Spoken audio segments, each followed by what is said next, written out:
요한계시록 16장 8절부터 11절까지.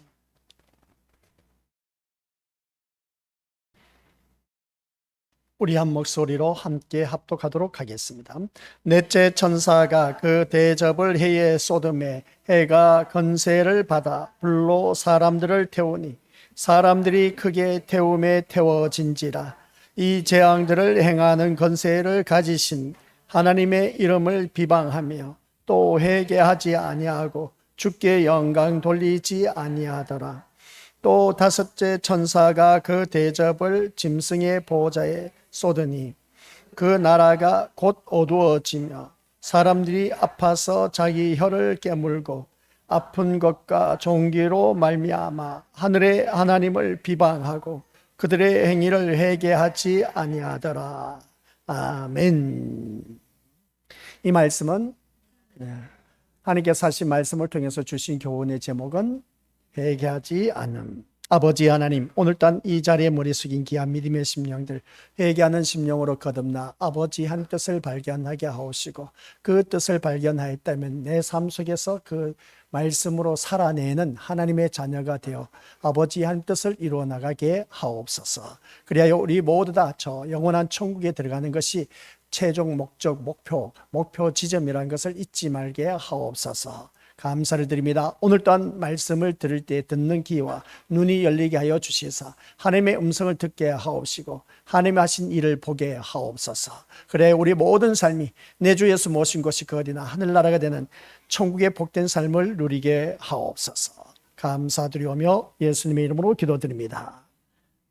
아멘. 회개하지 않는 우리들의 심령을 고발하는 내용, 요한계시록에서 계속해서 우리에게 알려주고 있다는 걸 보게 됩니다. 그래서 우리 믿음의 권속들 신앙생활 하면서 이 신앙생활을 잘 해야 할 때 하면서 그렇게 고백은 하고 있지만 신앙생활, 이 신앙생활은 과연 어떤 것일까라고 했을 때 이렇게 예배에 참석하고 기도도 잘하고 말씀도 보고 헌신도 하고 구제도 하고 전도도 하고 모든 그 사역을 바라봤을 때 저 사람 바라보니까 참 신실하게 신앙생활 잘 한다라고 그렇게 표현한 것을 바라보게 되는데 우리 믿음의 것들 이러한 것을 바라봤을 때 우리 건속들 모두가 정말 그 모습을 보면 진짜 신앙생활 잘 한다라고 볼 수가 있음을 보게 됩니다. 그러나 그것은 신앙생활이라기보다는 하나님께서 주신 은혜 안에서 맺어지는 열매이다라는 것을 꼭 기억하시길 바랍니다.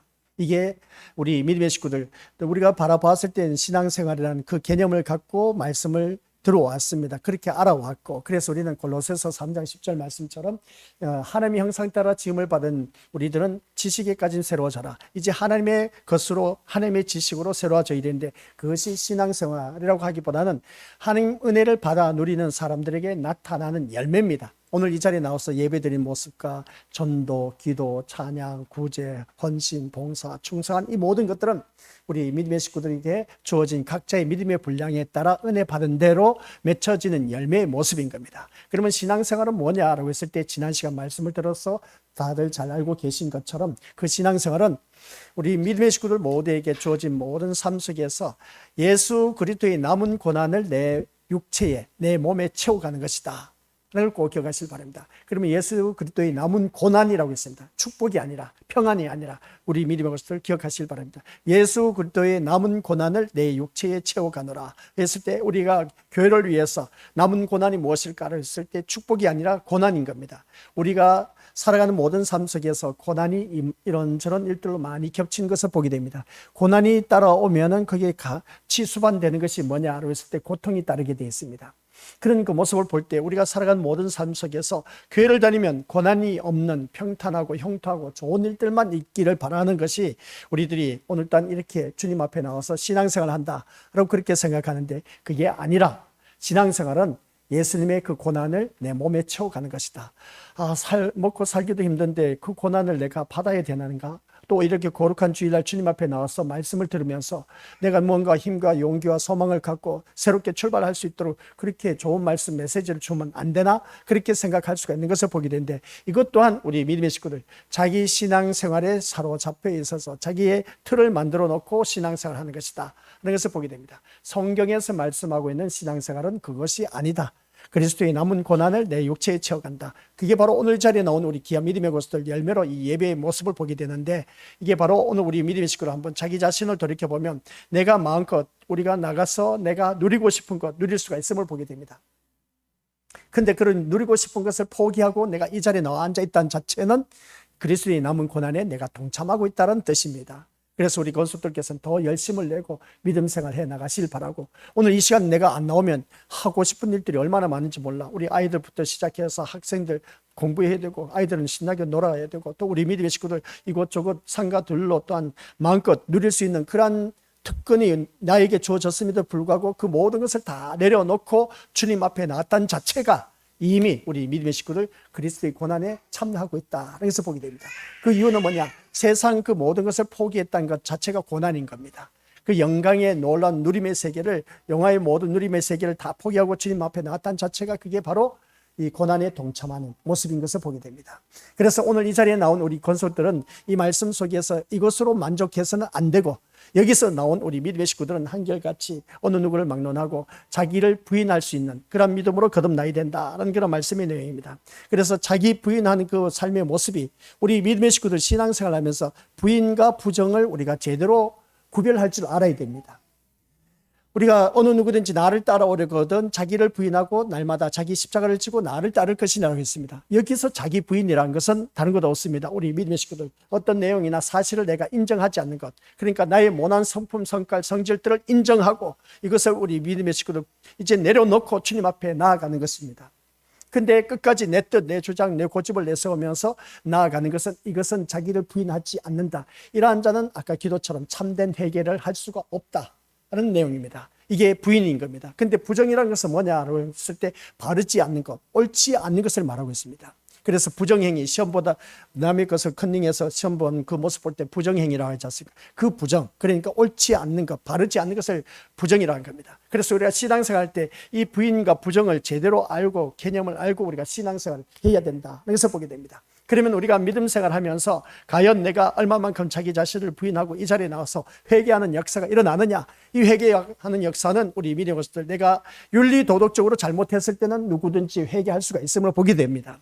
그리고 오늘 아침에도 우리가 새벽 예배 때 말씀을 바로 봤을 때 우리 어느 누구를 막론하고 정말 하나님의 자녀다운 모습으로 살아가는 그 삶의 모습이 어떤 모습으로 나타나야 될 것인가 했을 때에 이것은 우리의 모든 것을 다 내려놓을 줄 아는 그런 자가 되어야 되는데 그러지 못한 것을 보게 됩니다. 그래서 성경 말씀을 펼쳐놓기만 해도 우리가 회개할 것들이 너무나 많다는 것을 우리가 오늘 빌립보서 말씀을 통해서 우리가 또한 살펴보았습니다. 그 말씀 속에서 보니까 너희들은 이것들을 생각하라 하는 것을 보게 됩니다. 이것들을 생각해야 되는 것이 뭐냐 했을 때 무엇이든지 참되고 무엇이든지 경건하고 무엇이든지 옳고 무엇이든지 정결하고 무엇이든지 사랑받을 만하며 무엇이든지 칭찬받을 만하면서 무엇이든지 기림이 있든지 무엇이든지 덕이 있든지 이런 무엇이든지 하면서 참과 기림 그리고 또 옳은 것 그리고 경건한 이 모든 것 이런 것들을 우리가 말씀을 펼쳐놓고 봤을 때에 참되지 못한 것이 무엇일까? 또한 사랑하지 못한 것이 무엇일까? 덕이 있는 것이 있었을까 없었을까? 또 누가 칭찬받을 만한 이런 일을 했을까 안 했을까? 이런 것들 가지고 우리가 주님 앞에 나와서 회개하는 심령이 되어야 된다. 윤리 도덕적으로는 세상 사람들도 다들 잘 알고 있는 것처럼 옳게 살아야 된다, 선하게 살아야 된다는 다들 잘 알고 있습니다. 그러면 이것은 우리가 회개하는 것으로 바라봤을 때 누구나 자기 잘못에 대해서 뉘우치고 자복하는 것을 보게 되는데 성경에서 말씀하고 있는 회개라는 것은 지식에까지 새로워져야 됩니다. 이제 새롭게 써내려가시길 바랍니다. 나의 그 모든 회개는 다른 것이 아니라 자기를 철저하게 부인했을 때에 참된 회개가 이루어질 수가 있다는 겁니다. 오늘 오전 시간에도 말씀이 나올 겁니다. 오후 시간에도 자기 부인에 대해서 또 말씀을 나올 겁니다. 그래서 우리 믿음의 식구들께서 신앙생활하면서 잘 기억하시길 바랍니다. 내가 제대로 진짜 참된 회개를 해서 주님의 그 거룩한 자리에 구원의 반열에 이르러서 은혜에 받는 그 자리에 내가 제대로 말씀을 받고 있는지 않는지 한번 자기 자신을 들여다봐야 된다를 꼭 명심하시길 바랍니다. 그래서 성경 말씀을 바라보니까 지난 시간 우리가 들어서 알고 계시지만은 하나님께서 많은 재앙을 쏟아붓고 있음을 보게 됩니다. 그리고 어떠한 기적과 같은 일들을 행하고 있는 것을 보게 됩니다. 그런 재앙과 기적을 바라보면서 우리 믿음의 식구들 어느 누구를 막론하고 이 말씀을 바라보니까 이 재앙과 기적을 바라보면서 우리들의 믿음을 어느 누구든지 그것으로 인해서 생기지 않는다는 겁니다. 사람을 변화시키는 것 또한 역시 재앙이나 기적으로 인해서 사람 변화시키지 못합니다. 이제 오늘 이 시간 그 말씀을 듣게 되는데, 사람 그 어떤 재앙을, 기적을 바라보면서 우리는 저렇게 재앙을 맞이하지 말아야지, 그리고 어떤 저런 기적이 일어났으면 나도 저렇게 신앙생활 잘 해야지 하면서 그렇게 우리가 바라보고 있는데, 이건 우리 믿음의 식구들, 우리를 변화시키지 못합니다. 재앙이나 기적 절대로 변화시키지 못합니다. 임시 방편으로 어떤 눈 깜짝할 동안에만큼은 변화되었다, 그렇게 변할 수가 있을지 모르지만 그러나 오래 가지 못합니다. 그래서 우리가 신앙생활하면서 살아가는 모든 삶 속에서, 내 모든 모습 속에서 내가 변화된 모습은 재앙이나 기적을 통해서 이루어지지 않는다. 또 우리 믿음의 식구들, 지난 시간 말씀 들어서 알고 계시지만 우리들의 믿음이 성숙하고 성장하는 것은 뭐라고 했느냐 했을 때, 말씀은 들음에서 우리가 믿음이 생긴다고 했습니다. 믿음은 들음에서 난다고 했습니다. 그래서 우리들의 믿음이 생기는 것은 어떠한 그 기적과 재앙으로 인해서 믿음이 생기는 것은 아니라는 겁니다. 착각 속에 살지 마시길 바랍니다. 그래서 오늘 그 말씀을 이제 뒤집기 위해서 제가 이 자리에 섰습니다. 믿음과 기적, 그리고 어떠한 재앙, 이러한 모든 것들을 통해서 우리가 어떠한 삶으로 살아가고 있을까? 그래서 나에게 믿음이 좋아져서 기적과 같은 일들이 일어나고 재앙이 내 눈앞에 펼쳐진 것을 바라보고 감동을 받고 그렇게 깨닫는 것은 참 좋습니다. 그러나 거기에서 믿음이 생기는 것은 아니다라는 것 꼭 명심하시길 바랍니다. 그리고 어떠한 우리 믿음의 식구들 모두가 나를 변화시키는 것은 그러한 재앙이나 기적을 통해서 이루어지지 않는다는 겁니다. 그러면 우리 믿음의 식구들, 아까 기도 가운데서도 말씀드렸지만 인해 재앙, 그리고 어떠한 나팔 재앙, 대접 재앙이 있습니다. 이걸 자세히 들여다보니까 있지 않습니까? 6장에서는 인해 재앙이 나옵니다. 그리고 8장에서는 나팔 재앙이 나옵니다. 그 다음 16장에서는 대접 재앙이 나옵니다. 이러한 모습을 바라보면 인해 재앙에서는 개인적인 재앙인 겁니다. 개별적인 재앙. 그래서 그 말씀을 바라보았을 때 인해 재앙을 펼쳐놨다 보니까 이제 인을 떼내야 되는 겁니다. 이 잘못된 것을 우리가 인을 떼보다 보니까 떼고 들어가서 보니까 나의 잘못된 모습이 너무나 많다는 것을 보게 됩니다. 그게 첫 번째, 인을 떼고 보니까 뭐뭐 하는 척, 거룩한 척, 경건한 척, 기도 잘하는 척, 똑똑한 척, 잘난 척 하는 이 모습을 바라봤을 때 인의 재앙을 보게 된 겁니다. 이건 인의 재앙이 철저하게 처음부터 이제 일곱 인을 뗄 때까지 바라봤을 때 자기 자신을 바라보고 있음을 보게 됩니다. 그 다음 두 번째 그 나팔 재앙이 주어졌을 때 8장에 바라보면 어떤 재앙이 일어나느냐 했을 때, 거기에서 이제 개별적인 것이 아니라 통합적으로, 단체적으로 이루어진 것을 보게 됩니다. 3분의 1을 죽이고 모든 것을 다 기능을 상실하게 한 것을 보게 됩니다. 이게 나팔 재앙입니다. 참 무섭지 않습니까? 3분의 1을 죽이는 겁니다. 기능을 상실하게 해버립니다. 그 다음 대접 재앙에서는 3분의 1도 아닌 겁니다. 개별적인 것도 아니야. 모든 것을 다 죽여버리는 겁니다. 이게 대접 재앙이에요. 가면 갈수록 그 재앙에 대한 심판이 더욱더 강도가 깊어지면서 대접 재앙에서 싸그리 다 없애버리는 겁니다. 이게 바로 하나님의 심판인 겁니다. 이게 바로 하나님의 재앙의 심판이란 것이죠. 우리 믿음의 식구들, 그래서 이 세상은 어느 누구를 막론하고 우리 바다에서 망망한 그 바다에서 배가 가라앉아 이제 침몰해 간다 하면 구명조끼가 그를 살린다고 했습니다.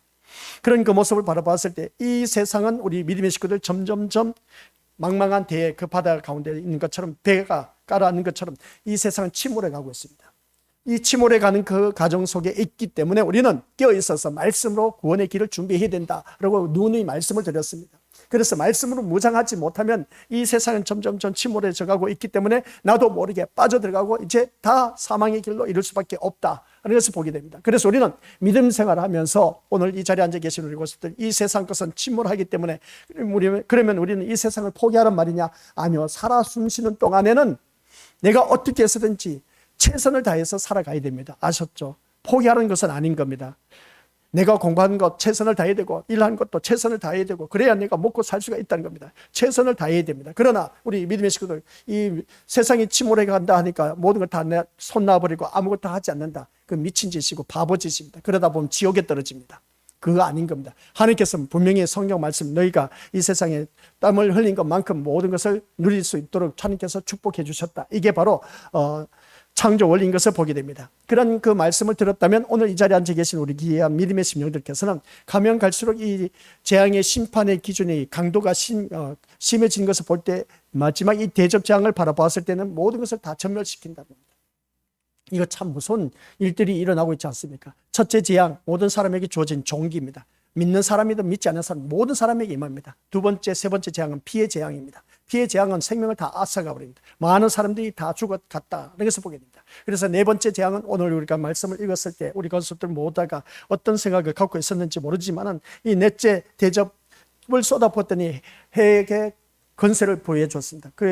그러다 보니까 해 쏟아붓다 보니까 해가 건세를 받아서 사람들 불로 태워 죽이는 그 모습 보게 됩니다. 참 잔인하고 무서운 말씀입니다. 하나님께서 어떻습니까? 대접을 이제 네 번째 대접을 쏟아부었는데 그 대접 재앙이 어떻게 주어졌느냐? 해에게 건세를 주어졌는데 이 세상에 사람들 다 태워 죽인 겁니다. 이걸 바라보면 진짜 너무나 무서운 그 모습을 보게 됩니다. 그럼 이런 그 사람이 태워지는 것을 바라보면서도 불구하고 이러한 재앙들을 보고서도 불구하고 여기 9절 말씀 보니까 하나님의 이름을 비방했다. 그리고 어떤 회개하지 아니했다. 주님께 영광을 돌리지 않았다는 겁니다. 이러한 재앙을 보고도 사람이 불에 타 죽는 것을 보고도 사람들은 이 말씀 속에서 하나님 이름을 비방하고 또한 회개하지 아니하고 또한 우리 믿음의 식구들 주님께 영광을 돌리지 않는 그 모습을 보게 된 겁니다. 그 다음 다섯째 재앙 또 바라봤을 때 그 대접을 어디에? 짐승의 그 왕자에 쏟아부었다. 짐승은 바로 바다에서 올라온 짐승과 땅에서 오는 짐승에게 그 대접 재앙을 쏟아부었습니다. 그러다 보니까 여기서 그 나라가 곧 어두워졌다는 겁니다. 이 말씀 진짜 무서워요. 그 나라가 이제 이 세상도 어두워졌다. 물론 우리 나팔 재앙에서도 다섯째 나팔 무저경이 하늘에서 별이 떨어졌습니다. 그런데 그 별이 이름이 사탄이어서 그 사탄에게 무저경의 열쇠를 맡겨서 무저경에 갇혀있던 모든 마귀 사탄 다 불러올렸어. 이거 참 무시무시하지 않습니까? 완전 마귀 사탄의 세계입니다. 아니나 다를까 여섯째 나팔을 불었을 때 여섯째 나팔 그 재앙이 이제 결박된 네 천사, 유브라데강에 있는 네 천사가 결박된 천사가 바로 악한 천사였습니다. 그 악한 천사가 나타나서 사람을 죽이는 것을 보게 됩니다. 3분의 1을 죽이는 그 모습 보게 됩니다. 나팔 재앙, 악한 천사. 얼마나 막 기세등등한지 모릅니다. 그런 모습 볼 때 하늘에서 전쟁이 일어났는데 이제 그 다음 13장에서 말씀 보니까 하늘에 있는 그 전쟁에서 실패한 용이 어떻습니까? 전쟁에서 패한 용이 이 땅에 와서 이제 바다에서 오는 짐승과 땅에서 오는 짐승에게 건세를 부여줘서 이 온통 세상 모든 세상을 마귀 사탄의 무보천지를 만들어 놔버린 겁니다. 그러한 세계 우리가 지금 살아가고 있습니다. 거기서 우리가 살아남아야 된다는 것이죠. 이런 재앙의 심판이 주어진 것을 볼 때 우리 믿음의 식구들께서 오늘 나는 어떻게 살아가야 될 것인지 진짜 끔찍하지 않습니까? 오늘 이 대접 재앙만 바라봐도 사람을 해를 통해서 사람을 다 태워 죽여버리고 또한 우리 짐승의 왕자에 쏟아부었다. 아니 이 말씀을 바라보니까 우리 믿음의 식구들 여기서 짐승의 왕자에 쏟아부었다. 그랬더니 그 말씀 이 계시록 말씀은 한 절 한 절을 그냥 내비로 그냥 넘어가서는 될 일이 아닌 겁니다. 그 나라가 곧 어두워졌다는 겁니다. 그러니까 이 세상이 곧 어두워졌다는 것은 하나님께서 모든 것을 다 끝내버리겠다는 겁니다. 그래서 왕자, 짐승의 왕자를 누렸던 이 세상 모든 것을 다 어둡게 해서 완전 다 통제시켜버린다. 끝내버리겠다는 겁니다. 그런 그 모습을 볼 때 구약에 이제 재앙이 있는 것을 보게 되죠. 마지막 9번째 재앙, 출애굽했을 때에 우리 믿음의 고스트 9번째가 모든 것이 다 어둠이 임하였다는 것을 보게 됩니다. 그런 그 모습을 바라봤을 때 여기서도 이제 여기 대접 재앙 5번째를 바라보니까 짐승의 왕자에게 대접을 쏟아부었더니 그 나라가 어두워졌다는 겁니다. 어두워졌다고 해서 모든 기능이 상실돼 버렸다는 거죠. 끝났다는 겁니다. 그래서 오늘 이 말씀을 들으면서 우리 믿음의 식구들 이어지는 다섯째 천사가 대접을 짐승의 보좌에 쏟으니까 그 나라가 어두워졌다. 여기서 바라볼 때 우리 이것을 기억하시길 바랍니다. 사람들이 종기로 인해서 자기 혀를 깨물고 아플 정도로 엄청난 고통을 겪고 있다는 것을 보게 됩니다. 이 재앙이 있다고 해서 우리가 죄인입니다라고 고백하는 인간은 없다는 겁니다. 재앙을 통해서 회개하는 명이 없다는 겁니다. 나는 죄인입니다라고 그렇게 고백하는 자가 없다는 것이죠. 사람들이 재앙 속에서 드러내는 것은 하나님의 이름을 비방하는 것은 자신을 소중히 여기기 때문에 그렇다는 것을 보게 됩니다. 그래서 자신을 너무나 소중히 여기다 보니까 하나님의 이름을 비방하고 있다는 것을 보게 됩니다. 그러니까 우리 개인이 남의 사람을 끌어들여서 어떻습니까? 핑계대는 그런 경우가 참 많이 있지 않습니까? 자기가 잘못해놓고 남 사람 끄집어 들어서 그 사람을 대치시켜서 그 사람 때문에 하면서 우리 믿음의 식구들 그래서 누구 때문에 하면서 핑계대는 그런 그 모습 보게 되는데 합리화시키고 하는 그 이유를 대는 그 모습을 보게 되는데 이게 바로 마귀 사탄의 조종하에 놀아나고 있는 우리들의 모습인 겁니다. 오늘 이 자리에 앉아 계신 우리 귀한 믿음의 신령들 또한 그렇습니다. 자기 잘못을 보지 못하고 누구 때문에 그렇게 핑계대는 그런 모습을 바라보면 철저하게 온 이 세상 무법천지 마귀 사탄이 진을 치고 있기 때문에 거기에 대해서 내가 공격을 당하고 있다는 것을 꼭 기억하시길 바랍니다. 한결같이 교회 다니는 사람이나 교회 다니지 않는 사람이나 내가 피해보는 것, 내 자존심 상하는 것, 내가 손해보는 것, 이거 누구든지 다 싫어하고 있습니다. 그러다 보니까 다른 사람을 공격하여서 누구 때문에 하면서 그 사람 때문에 하면서 어떤 환경 때문에 무엇 때문에 하면서 핑계를 대는 그 모습은 철저하게 우리 믿음의 식구들 재앙의 심판에 임하고 있다는 것을 보게 됩니다. 그래서 오늘 우리 건수들에게 이 말씀을 볼 때 인해 재앙과 나팔 재앙과 대접 재앙을 바라보았을 때 그 재앙은 우리 믿음의 것들 내 삶 속에서 나타나고 있다는 증거입니다. 재앙은 눈으로 나타난 그 모습도 있지만은 지금 내 삶이 바로 하나님의 재앙 심판을 받고 있다는 겁니다. 이거 우리 믿음의 식구들 이렇게 말하니까 이해가 안 되는 것을 보게 되는데, 이거 이해가 안 되는 것은 어쩔 수 없습니다. 듣는 귀가 있는 사람은 열려서 그 말씀이 무엇인지 이해가 되는데, 내 삶 자체가 재앙이라니까요. 그게 무슨 말이겠습니까? 내 삶 자체가 지금 심판을 받고 있다는 증거입니다. 인해 재앙만 떼어놔서 봐도 우리 건수들, 우리가 모든 것들이 다 걸려 넘어가고 있지 않습니까?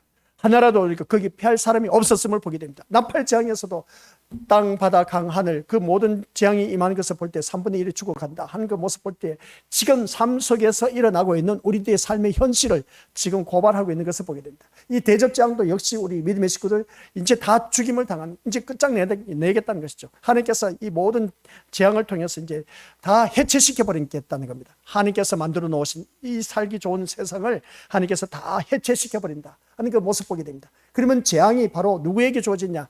옆에 사람이 잘못해서 그 심판받는다는 것이 아니라 오늘 이 자리에 앉아 계신 우리 믿음의 심령들 직접 개별적으로 그 재앙이 지금 나에게도 임하고 있다는 사실입니다. 아니요, 목사님, 난 그런 일 없는데요. 근데 있지 않습니까? 성경 말씀 자세히 보니까 누구든지 그것을 재앙 속에 살아가고 있다는 걸 꼭 기억하시기 바랍니다. 그게 바로 오늘 재앙 속에 드러내는 것은 하나님의 이름을 비방하는 것은 자신을 너무나 사랑하는 그 모습을 통해서 지금 재앙이 그 심령 속에 임하고 있다는 겁니다. 하나님 이름을 왜 비방하겠습니까? 그렇죠? 자기 자신을 너무나 사랑하다 보니까 그렇습니다. 자기 자신을 너무나 사랑하다 보니까 주위 사람들을 비방하는 것을 보게 되고 깎아내리고 헐뜯고 누구 때문에 하면서 그렇게 표현한 것을 보게 되는데, 자신을 소중히 여기는 인간이 재앙 속에서 생각하는 것은 자신의 불행밖에 없다는 걸 꼭 기억하시길 바랍니다.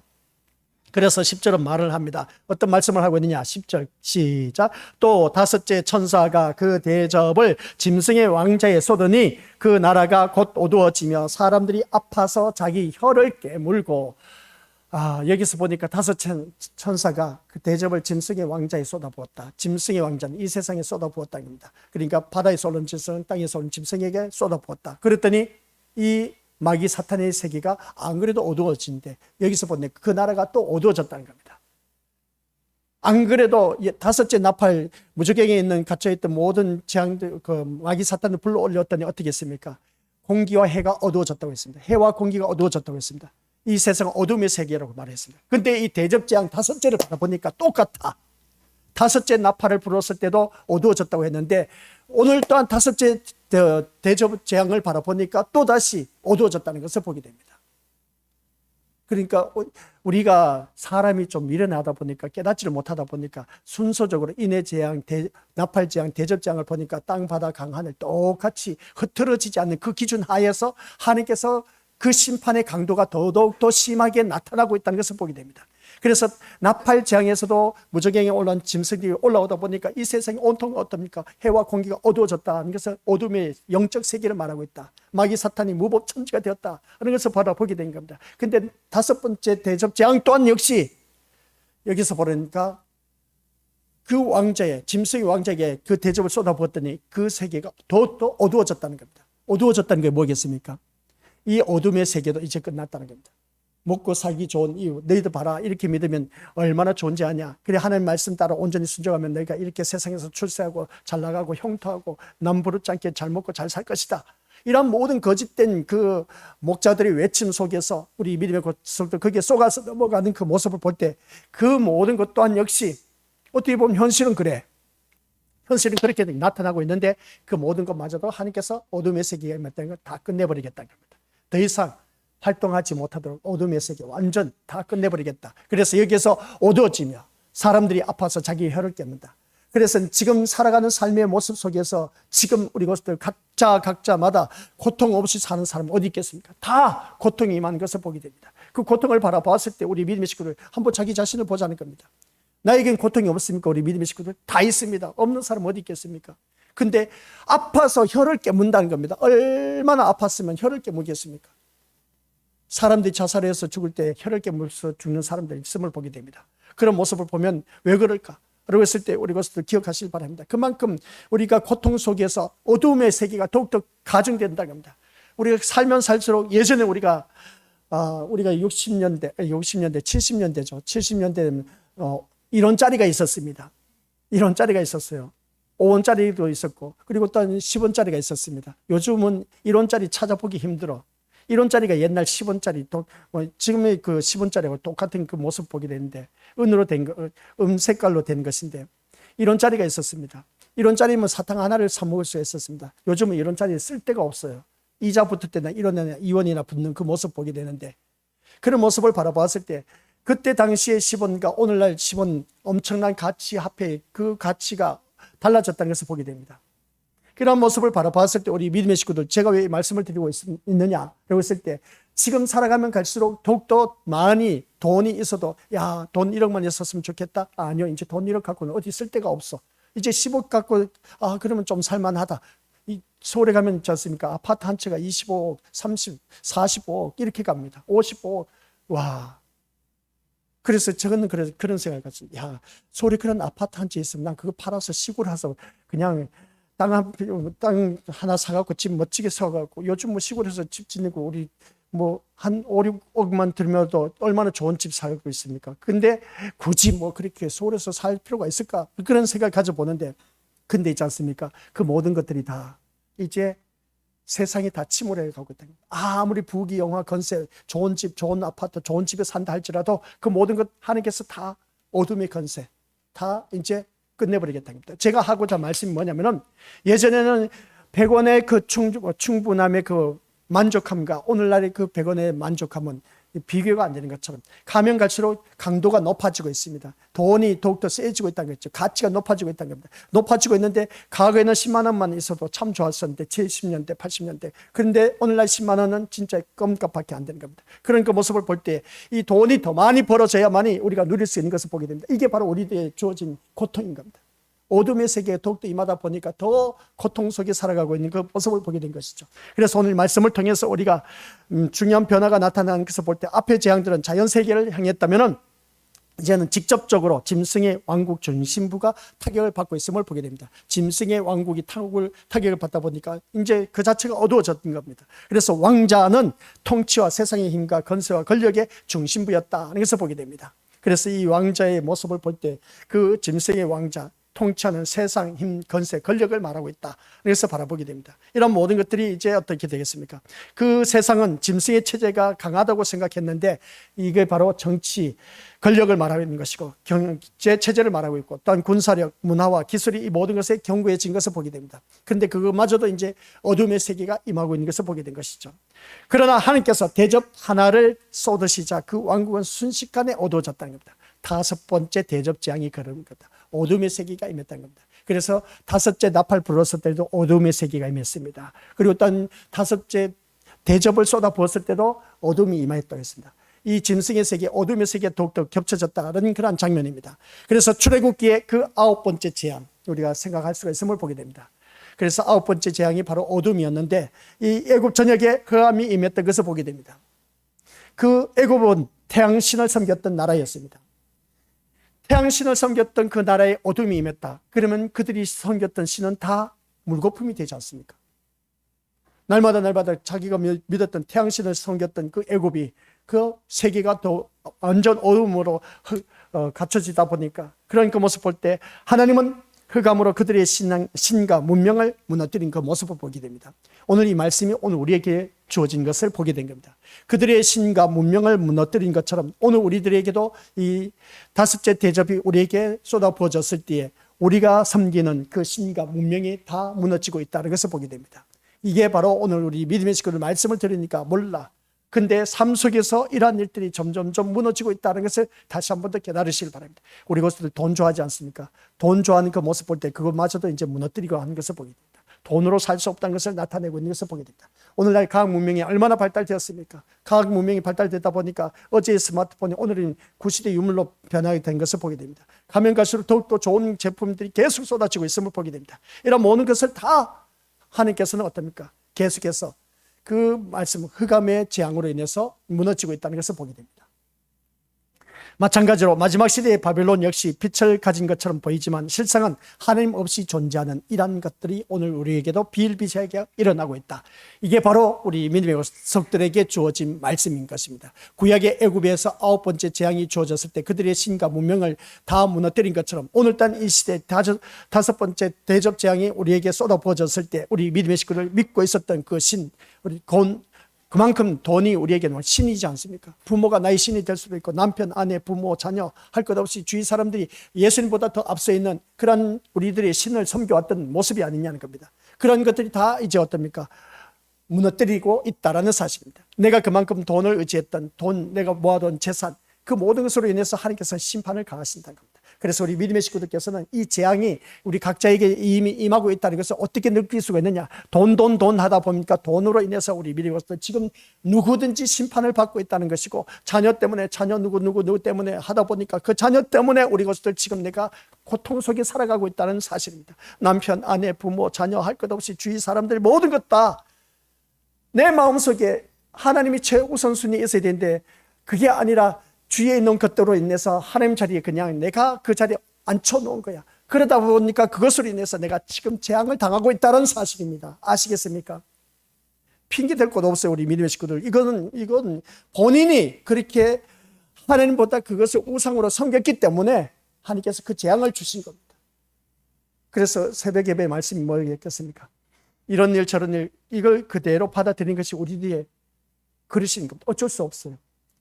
받아들일 수 있는 믿음으로 내가 소화시켜야 돼. 누가 대신 이 나의 고통, 문제거리 해결해 줄 사람은 없습니다. 내가 고스란히 안고 그냥 막 엎치락뒤치락 하면서 어떻습니까? 몸부림치면서 그걸 내가 겪어나가야 돼. 이게 바로 우리에게 주어진 고난, 남은 고난인 겁니다. 내가 잘못해서 고난이 주어지기도 하지만은 그러나 우리 믿음의 식구들 기억하시길 바랍니다. 내가 잘못해서 주어진 고난은 그것은 당연한 대가입니다. 근데 대부분 바라본 80~90%가 다 내가 잘못해서 그것으로 인해서 고난을 당하고 있다는 겁니다. 괜히 그냥 잘리는 그 자녀를 바라본 그거 어떤 건드려서 그냥 화를 돋구게 하고 하는 그런 것이 아니라 우리 하나님은 모든 것이 다 바라보니까 거의 대부분이 그렇습니다. 내가 잘못해서 그 고난, 고통 속에 살아가고 있다는 것을 보게 됩니다. 이게 바로 5번째 대접 재앙이 나에게 주어졌다라는 것을 보게 됩니다. 나에게 더욱더 더 어둠의 세기가 주어졌다는 것을 보게 됩니다. 5째 나팔 재앙에서도 어둠이 임하는데 5째 대접 재앙 또한 역시 어떻습니까? 그 어둠이 더욱더 가중되었어요. 이제는 다 활동하지 못하도록 끊어버리겠다는 겁니다.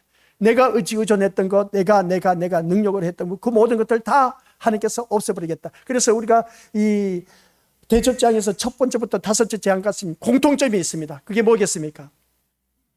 자신의 능력, 힘, 의지, 노력한 그 모든 것들을 하나님께서 다 없애버리겠다는 겁니다. 이걸 아셔야 돼요. 아시겠습니까? 자신의 힘과 권세, 권력, 그 모든 것들 능력으로 뭔가 하려고 내가 뭔가 하려고 했던 그 모든 것들을 하나님께서는 다 없애버리겠다는 겁니다.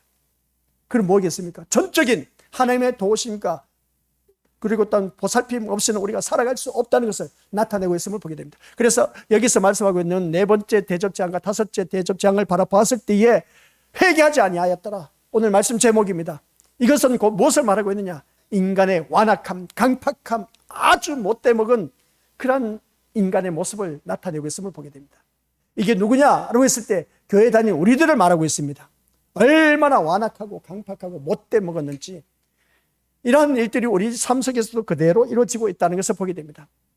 그래서 오늘 이 자리에 앉아 계신 우리 것들 기억하시길 바랍니다. 그래서 오늘 말씀 속에서 하나님께서 대접 하나를 이 땅에 쏟아붓자마자 그 왕국은 완전 어둠의 세계, 그 마귀 사탄의 세계가 다 어둠의 세계가 임해졌다. 이걸 보게 됩니다. 이 장면은 출애굽기 9번째 재앙을 내렸을 때도 똑같이 그것을 주어졌던 것을 보게 됩니다. 그들이 섬겼던 태양신 또한 그 모든 것들이 무너졌던 것을 보게 됩니다. 그래서 그들이 만들어 놓았던 모든 문명이 다 무너지는 것을 보게 된 것이죠. 하나님은 흑암으로 그들의 신과 문명을 다 무너뜨렸다는 것을 다시 한 번 더 깨닫게 됩니다. 그래서 하나님께서 빛을 거두시는 그 순간 그 체제는 완전히 무너진다. 빛을 거두는 그 순간 모든 체제는 무너질 수밖에 없습니다. 그래서 빛은 하나님의 임재와 진리를 상징하고 있다는 사실 누구든지 다들 잘 알고 계시리라 봅니다. 빛으로 오신 예수 그리스도. 그러면 우리는 예수 그리스도의 몸을 이루고 있는 모든 지체들이기 때문에 우리 또한 빛의 자녀입니다. 그러면 우리 삶 속에서 하나님의 임재와 진리를 주위 사람들에게 나타내야 돼. 그래서 오늘 말씀 세계도 나와 있지만 아침에도 새벽에 말씀 나왔지만 하나님의 임재를 느낄 줄 아는 자가 되어야 된다. 하나님의 임재를 느끼지 못하면 우리 믿음의 식구들 참된 신앙생활을 할 수가 없다는 것을 바라보게 됩니다. 그래서 그 임재 가운데서 하나님이 임재하고 있느냐 않느냐에 따라 달라진 그 모습을 보게 되는데, 그래서 우리가 빌립보서 말씀을 바라보니까 이 계시록 말씀과 너무나 그냥 같이 우리가 움직여질 수 있는 것을 바라보게 된 겁니다. 그래서 이 말씀 속에서 우리가 어느 누구든지 내 마음속에 평강이 없다, 이 평강이 없는 이유가 도대체 무엇일까? 한번 내 마음에 평강, 평안, 평온, 평화 이런 것이 없다. 이것이 왜 그럴까? 했을 때 이건 간단해. 내 마음에 평안이 없다, 평강이 없다, 평온, 평화 이런 것이 없다는 것은 간단합니다. 하나님이 임재하지 않기 때문에 그렇습니다. 하나님이 임재하지 않다 보니까 세상 것으로 둔갑해서 내 자리에 마음 중심의 자리를 잡고 있습니다. 그러면 세상 것으로 인해서 더욱더 우리는 불안해 살 수밖에 없습니다. 오늘 이 말씀 속에서 깨달아야 할 것이 뭐냐면 하나님의 임재입니다. 하나님의 임재가 임한 그 심령 속에는 누구든지 어느 누구를 막론하고 빛의 자녀로 살 수밖에 없고 평안, 평화, 평강, 평온이 차고 넘칠 수밖에 없는 우리들의 인생인 겁니다. 이걸 우리가 주위 사람들에게 보여줘야 되는 겁니다. 그런데 반대로 어둠은 하나님과 단절된 상태입니다. 하나님의 임재가 없다 보니까 어둠의 상태에 머무를 수밖에 없겠습니까? 그러므로 짐승의 왕국이 어두워졌다는 것은 단순한 전기가 나가서 정전 상태가 아니라 그 왕국 영적 실체가 완전히 드러나면서 그 기능을 다 없애버리겠다. 그 나라는 원래부터 하나님은 없는 어둠의 나라였습니다. 이 마귀 사탄의 나라. 그래서 나팔지향에서도 어둠이 임한 것을, 대접지향에서는 이제 다 어둠이 더욱더 가중시켜버린 것을 보게 됩니다. 그래서 사람들은, 같이 읽어보자. 시작. 사람들은 고통 가운데 자기 혀를 깨물며 괴로워하고 있다는 겁니다. 고통 가운데 왜 혀를 깨물긴, 고통이 너무나 심하다 보니까 고통 가운데 혀를 깨물면서 괴로워하고 있다는 것을 보게 됩니다. 오늘 이 말씀을 우리 기억하시길 바랍니다. 그러면 이 재앙이 우리 믿음의 속들 기억하시길 바랍니다.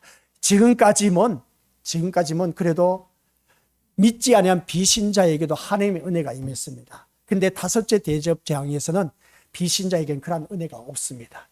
끝난 겁니다. 그게 오늘 말씀의 내용입니다. 어두워졌다는 것.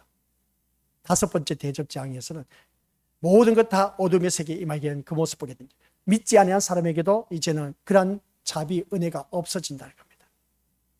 지금까지 우리 살아온 삶의 모습 보니까 믿는 사람이든 믿지 아니한 사람, 하나님의 은혜 누굽니까? 똑같이 햇빛과 공기와 물, 비를 내려주셔서 농작물 자라나게 하시고 또 환경 속에서 살아나게 하신 그 모습 보게 됩니다. 근데 하나님은 있지 않습니까? 이 모든 것 다 없애버리겠다는 겁니다. 이게 해체 작업이에요. 대접 재앙인 겁니다. 하나님께서 이제 주시지 않는다는 겁니다. 믿지 않는 사람에게도 그런 이제 하나님이 이러한 특권, 은혜 없습니다. 이게 대접 재앙의 아주 무서운 말씀인 겁니다. 이런 말씀 들으면 우리 믿음의 식구들, 나는 어떻게 될까? 하나님 믿는다고 하는 나에게도 이 어둠의 세계가 임한다면 어떻게 될까? 그래서 우리 그것도 기억하시기 바랍니다. 이 대접 재앙은 이제 모든 걸 단절시켜버린다 하는 것은, 하나님께서는 늘 말씀드렸지 않습니까? 대접 재앙은 해체 작업입니다. 완전 이 지구에 만들어 모든 것을 다 없애버리겠다는 그것이 재앙인 겁니다. 대접 재앙의 모습인 겁니다. 대접 재앙의 고통점이 뭐라고요? 하나님을 비방하고 회개하지 않으십니다. 그러다 보니까 하나님께서는 이대로 내버려 두면 안 되겠다. 그 구약에서는 홍수 심판으로 인해서, 노아 홍수 심판으로 해서 다 없애버렸지 않습니까? 그래, 거기에서 남은 그 노아의 가족 식구들 바라보게 됩니다. 그리고 불의 재앙에서 소돔과 고모라 성을 우리가 대표적으로 바라볼 수가 있습니다. 근데 이제 하나님께서는 이 모든 것들을 이제 우리 누구에게든지 다 해체 작업, 다 임하게 하는 것을 보게 됩니다. 그러면 여기서 우리가 정말 이 대접장이 임하게 되면 우리 누구든지 이제 살아남을 자가 없다고 했는데, 우리 눈으로는 또 알 수가 없고 체험할 수가 없어. 말씀을 듣다 보니까 알게 된 겁니다. 저도 이 말씀을 듣다 보니까 진짜 하나님의 세계는 무시무시한 겁니다. 어찌 하나님께서 이렇게 만들어 이렇게 살기 좋은 세상을, 우리가 그러지 않습니까? 우리나라에서만 살다가 이웃 나라에 가서 여행을 갈 때 얼마나 좋아합니까? 이런 세계도 있구나, 좋아라 하지 않습니까? 그래도 결국은 뭡니까? 여행하면서 돌아온 거예요. 그래도 내 집에 도착했을 때 집이 최고라고 그렇게 표현합니다. 바로 그겁니다. 우리 인간들의 그 고백을 자기 집이 최고라는 것을 다들 알고 있음을 보게 됩니다. 그럼 우리는 영원한 본향집이 어디겠습니까? 천국입니다. 천국 가셔야죠. 천국 가기 위해서 이 자리에 나오지 않았습니까? 이 세상 잘 먹고 잘 산다? 아니요. 하나님께서 다 무너뜨립니다. 다 없애버립니다. 아시겠습니까? 다 초토화시켜버리는 것이죠. 아니다라고 부인할지 모르지만 그러면 그렇게 살아가실 바랍니다. 나는 그거 못 믿겠다면 못 믿는 대로 살아가세요. 근데 머지않아 그날이 온다는 겁니다. 이 세상은 침몰한. 근데 우리는 하나님 자녀이지 않습니까? 하나님 자녀는 하나님 말씀 믿지 않습니까? 요한계시록 21장 1절 처음 하늘과 처음 땅은 다 사라졌더라. 바다도 다시 있지 않더라. 새 하늘과 새 땅이 우리에게 주어진다는 겁니다. 그 이제 새 창조. 하나님께서 우리에게 오늘 새벽에 외웠던 말씀 나오는데 새 창조입니다. 지식에까지 새로워진 우리들의 삶이 새 창조의 삶을 살아가고 있다. 그래서 새 창조의 삶은 항상 기뻐하라, 쉬지 말고 기도하라, 범사에 감사하라. 이런 모든 것들이 우리 그렇게 살아가는 것이 새 창조의 삶이야. 이게 오늘 우리에게도 이루어져야 된다는 말씀 내용입니다. 그래서 오늘 이 자리에 앉아 계신 우리 것들 기억하시길 바랍니다. 이제 또 중요한 말씀입니다. 이것만 전하고 오전 시간 끝. 뭐냐라고 했을 때 지금 내가 당하는 불행, 우리 것들 어떻게 생각하십니까? 지금 내가 당하고 있는 불행, 좋지 못한 일들, 내가 괴로워하는 것들, 내가 힘들어하고 있는 것, 고통을 겪게 되는 것, 이것만 생각하면 우리 것들 이것 생각하면 다들 그러지 않습니까? 왜 나에게 이런 일이 있을까? 왜 하나님께서 이런 일들이 나에게 이렇게 하는가?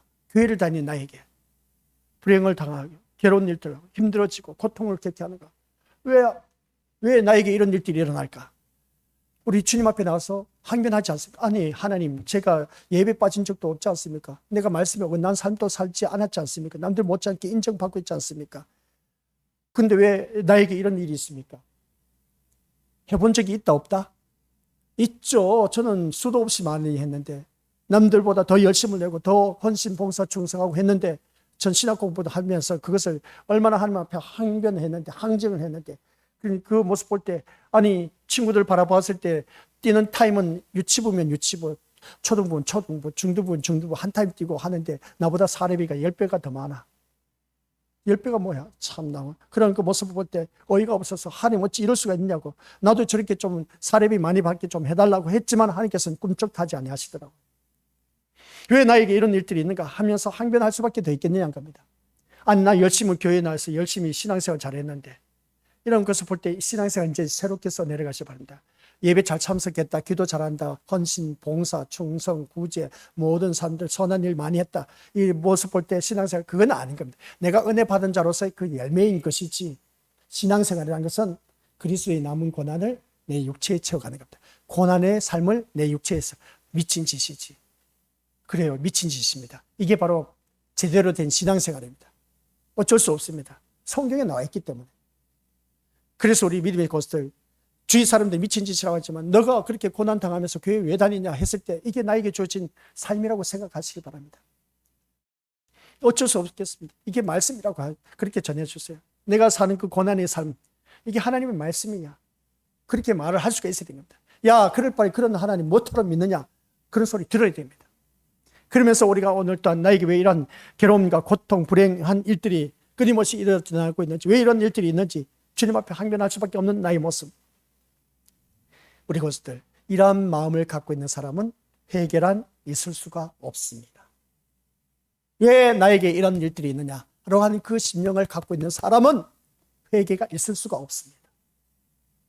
같이 읽어보자. 재앙 속에, 시작. 재앙 속에서 주님의 고난과 고통을 생각하는 것이 아니라 자신의 고통에만 관심을 두기 때문에 회개가 있을 수가 없습니다. 그 재앙, 고난, 고통 가운데 주님을 생각한다면 우리 것들 어느 누구든지 왜 나에게만 이런 일들이 있느냐고 말할 수가 없다는 겁니다. 자기 자신의 고통에만 관심을 두고 있다 보니까 회개가 없다는 겁니다. 우리 것들 그러지 않습니까? 이게 오늘 우리들의 말씀인 겁니다. 회개는 자신의 고통만 생각하면 회개가 이루어질 수가 없습니다. 참된 회개를 할 수가 없다는 겁니다. 참된 회개라는 것은 나에게 주어진 고통을 받았을 때에 주님의 고통을 생각할 줄 아는 자가 참된 회개를 할 줄 아는 자. 그러다 보니까 자기를 부인할 수밖에 더 있겠습니까? 자기를 부인하지 못하고 회개한다. 그건 다 수박 그닥기씩에 불과하다는 겁니다. 아시겠습니까? 이런 것을 볼 때 우리 믿음의 식구들 꼭 기억하시길 바랍니다. 뭘 기억해야 되냐? 자신의 고통에만 너무나 집중하다 보니까 회개가 일어나죠. 결국 이렇게 볼 때 하나님이 세상에 진노의 대접을 쏟으신 것은 사람들에게 회개하게 하기 위한 것이 아닌 겁니다. 회개하게 한 것이 아니니 네 번째, 다섯째 대접을 바라보니까 회개하지 아니하였다 하는 것 공통점이 있어. 하나님이 대접 재앙을 쏟아 부음으로 말미암아 회개하게 하기 위한 것이구나. 그렇게 생각하는데 그러나 그것보다 더 심도 깊게 하는 것이 뭐냐? 세상이 얼마나 완악한 것을 드러내기 위해서라는 겁니다. 그만큼 완악한 아주 못돼 먹은 자가 누구냐? 바로 우리 믿음의 식구들을 말하고 있습니다. 회개하지 않는다라는 걸 했을 때 회개하지 않는 이유는 그만큼 자기 자신을 너무나 사랑하다 보니까 그러다 보니까 회개할 수가 없어. 자신의 고통에만 관심을 두고 있기 때문에 그렇습니다. 내 고통을 우리 믿음의 식구들 기억하십시오. 자녀가 아파 막 죽을 지경에 입이 바싹바싹 말라가고 그냥 애가 술 먹으면서 곧바로 넘어갈 것 같아. 아유, 이놈 자식 바라보니까 차라리 내가 대신 아파줬으면 좋겠다. 이런 마음 갖는 부모의 심정. 자녀가 아팠을 때 그런 마음 누구든지 다 갖고 있지 않습니까? 부모가. 그런 마음을 갖고 있는 심령. 그게 바로 우리 믿음의 것들, 내가 당하는 고통을 생각하면서 주님이 십자가 위에 못 박혀 돌아가실 때 그 고통을 생각할 줄 아는 심령이 이게 제대로 된 회개할 수 있는 심령이라는 겁니다. 주님은 고통은 주님의 것이고 내 고통이 더 커 보여. 우리 믿음의 것들 그 백날 회개해봤자 자기만을 위한 자기가 만들어 놓은 회개인 것이지 주님이 원하시는 회개가 아닌 겁니다. 아시겠습니까? 이게 오늘 우리 성경 말씀인 겁니다. 야, 이 말씀 보니까 그렇습니다. 세상이 얼마나 완악한 걸 드러내기 위해서 이 말씀, 오늘 우리들의 모습을, 우리가 얼마나 강팍하고 못돼 먹은 인간이라는 것을 드러내기 위한 것을 이 말씀 속에서 회개하지 아니하였다. 하나님 비방했다. 하나님 영광을 드러내지 않았다.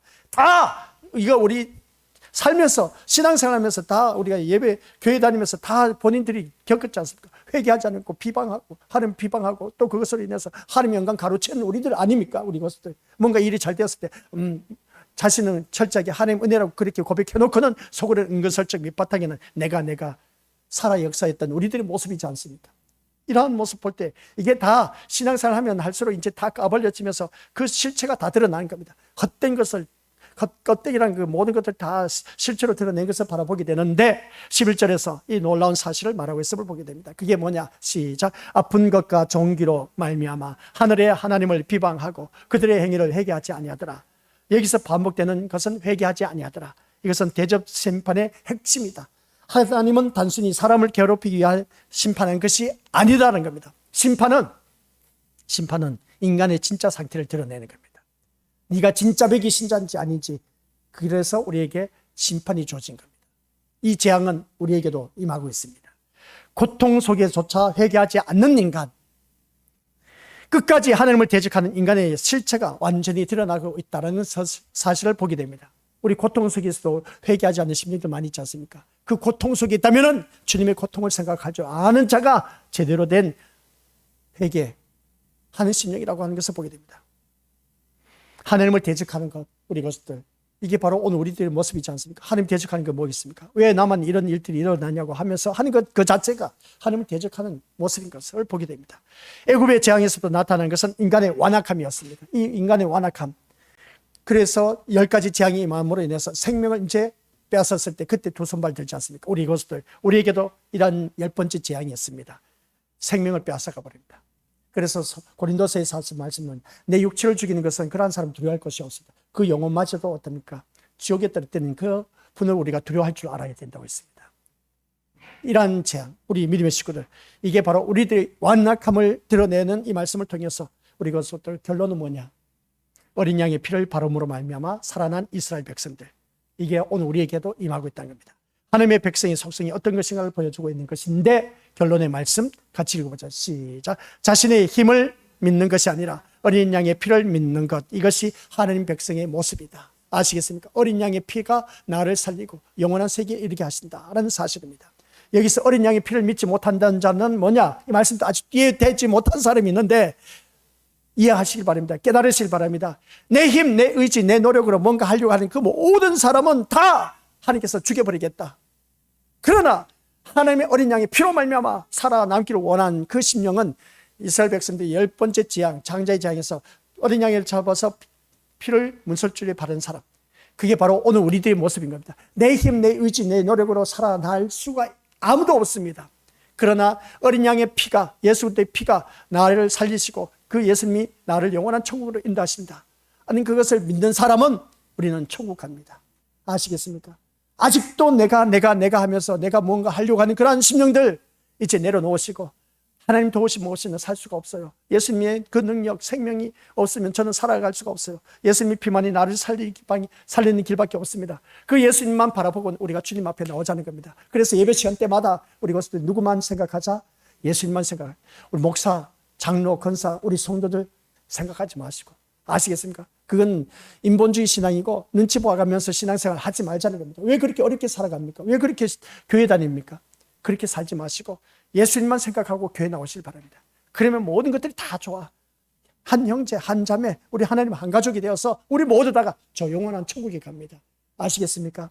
아버지 하나님 감사드립니다. 오늘 이 자리에 머리 숙인 귀한 믿음의 심령들 모두에게 하나님의 심판은 진짜 인간의 상태를 드러내는 것, 고통 속에서조차도 회개하지 않고 끝까지 하나님을 대적한 그 모습 볼 때 오늘 우리들의 모습을 보게 됩니다. 고통 속에서도 하나님을 원망하고 불평하는 것은 그 이유가 무엇이겠습니까? 자기 자신을 너무나 사랑하다 보니까.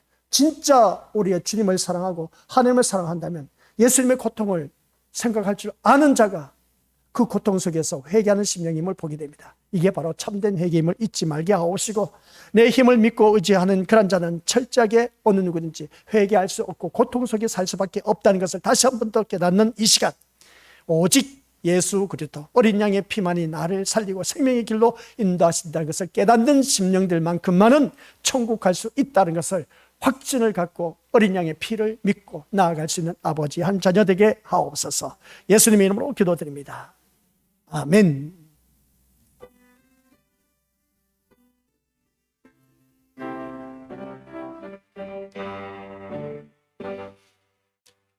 나의 갈 길 다가도록 예수 인도하시니 내 주와